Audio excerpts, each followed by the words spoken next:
Lockheed had 3 C50 Bonanzas. That's a low-wing, medium-sized airplane. It's a 6-place airplane, a twin-engine. The company uses them for transporting people around. Lockheed pilots would ferry the people around.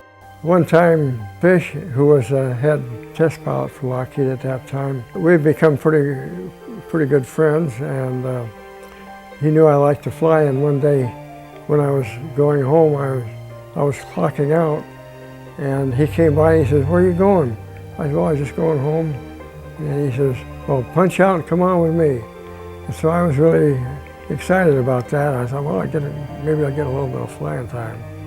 So when we got out to the airplane, now I was very familiar with this airplane because I used to maintain them and do the engine run-ups and checkouts and so forth on the airplane. So when we got out there, he said, "You go ahead and get in," which meant I was going to sit in the pilot's seat. Oh man, I piled in there. He said, "Okay, let's go." So he grabbed a mic and he called ground control and got a clearance to taxi. I taxied the airplane to the runway and did the run-up and all that. So he didn't say another word. So he accepted he'd call again, and I said, "We're ready to go. And you're clear for takeoff."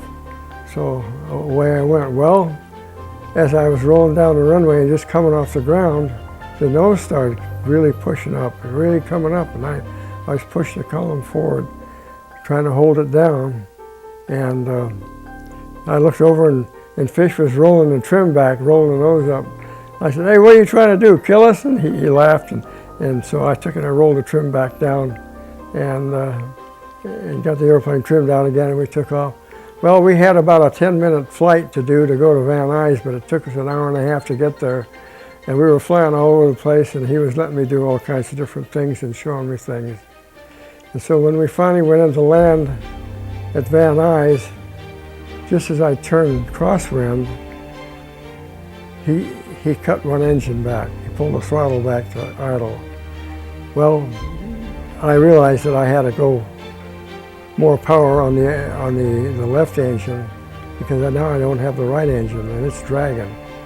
And so I keep pushing up the power, but even though I pushed full power, pushed the throttle all the way forward, it was still coming down, and I thought, boy, I'm just going to barely make the runway. Well, we did. We made the runway, and I got a pretty good landing out of it. And so he said, "Well, what did you learn from that, Morgan?" I said, "I learned that this thing won't fly on one engine." He said, "Well, especially with the gear and the flaps all the way down." He said, "Never put the flaps all the way down until you got it made coming up on the fence. That means just before you get to the runway. Then push your flaps all the way down." I never forgot that.